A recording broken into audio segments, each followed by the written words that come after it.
Hi friends, let's discuss a very important topic, that is diabetic neuropathy. So diabetic neuropathy occurs in 50% of individuals with long-standing diabetes mellitus, both type 1 and type 2. When we consider the types, it can be either diffuse, involving two types, that is distal symmetrical polyneuropathy and autonomic neuropathy. So in both of these types, there is diffuse involvement of the nerves. The other type is mononeuropathy, where a single cranial nerve or peripheral nerve is involved. The third type is radiculopathy or polyradiculopathy. So we will discuss individually distal symmetrical polyneuropathy, autonomic neuropathy, mononeuropathy and radiculopathy or polyradiculopathy. The most common out of this is distal symmetrical polyneuropathy. Now when we consider the risk factors, the occurrence of neuropathy is correlated with duration of diabetes as well as glycemic control. Other risk factors include increased BMI, smoking or alcohol, hypertension and raised triglyceride levels. One important part is that diabetic neuropathy involves both myelinated as well as unmyelinated fibers. Now coming on to the distal symmetrical polyneuropathy, it is the most common type of diabetic neuropathy. When we consider the presentation, most commonly patient presents with distal symmetrical loss of sensory sensations as well as distal symmetrical pain. Patients also complain of numbness, tingling, sharpness and burning sensation. These sensations usually begin in the feet and spreads proximally. There is associated hyperesthesia, paresthesias or dysesthesias. When we consider the progression, the patient usually progresses. The patient's complaint begins with paresthesias, that is abnormal tingling sensation, and as the neuropathy progresses, the pain subsides, but the sensory deficits are persisting. Sensory loss is still persisting, and this converts the paresthesia to anesthesia. Also, there is associated motor defects.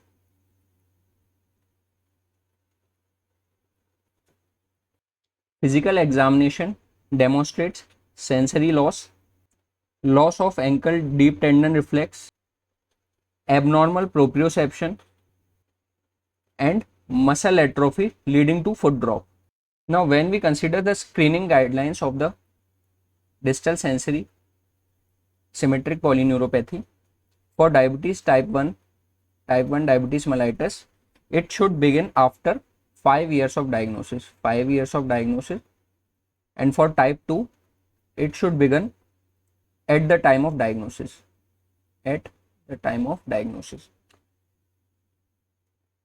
This screening is important because we have to detect the loss of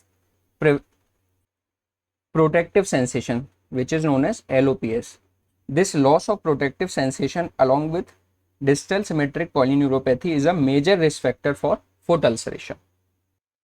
Now coming on to autonomic neuropathy, the individuals with long-standing type 1 or type 2 diabetes may develop signs of autonomic dysfunction.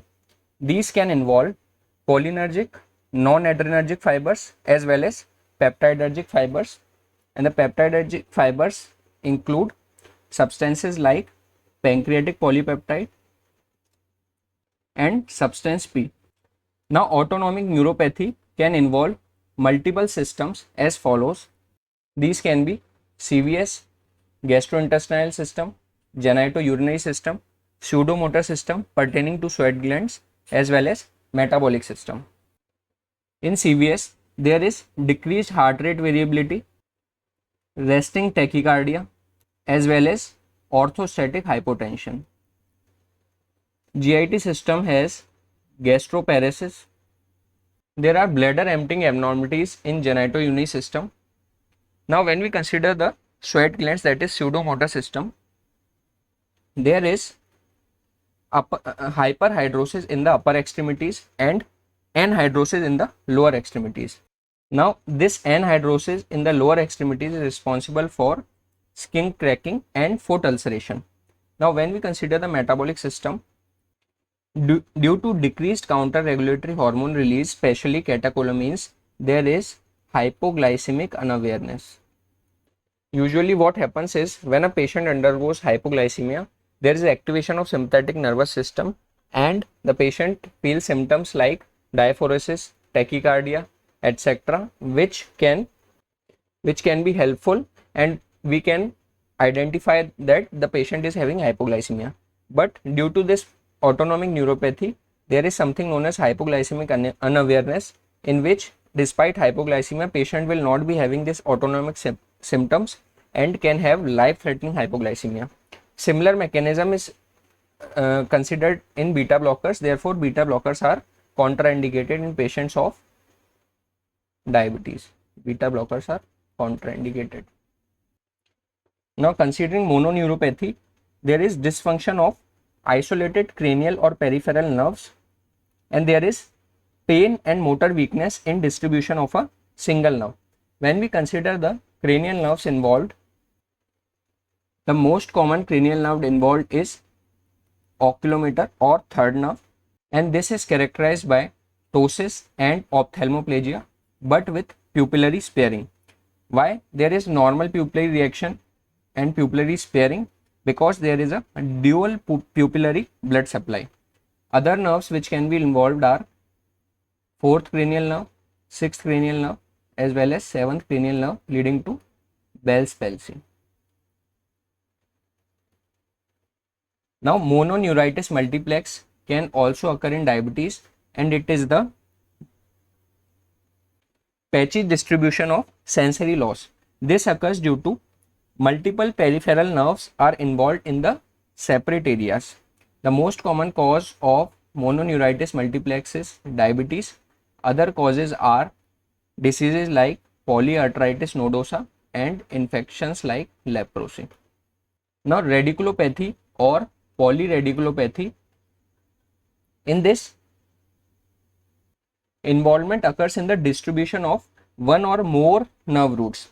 It is characterized by severe disabling pain with or without motor weakness. When we consider the types, it can be truncal or intercostal, which has pain in thorax and abdominal region. There can be lumbar radiculopathy, femoral radiculopathy.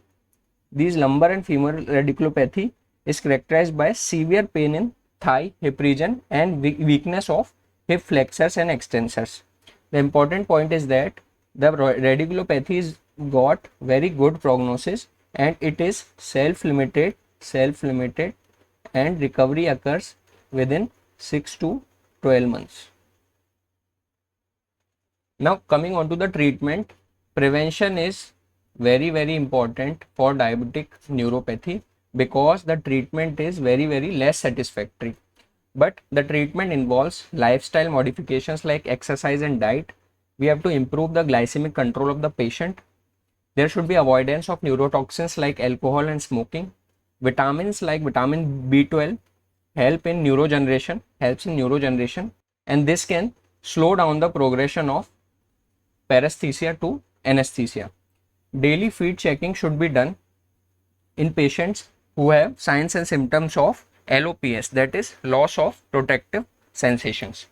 Drugs which are used for diabetic neuropathy includes, which can be FDA approved drugs like pregabalin and duloxetine. And it is important to note that pregabalin is the drug of choice for diabetic neuropathy. Pregabalin is the drug of choice. Some drugs which are non-FDA approved are opioids like tapentadol, but due to its abuse risk, it is not used. Other drugs which are not FDA approved are tricyclic antidepressant, gabapentin, carbamazepine, and tramadol. Now, coming on to the question of this episode, what is the drug of choice for diabetic neuropathy? Pregabalin, gabapentin, carbamazepine, or TCA? You have 5 seconds.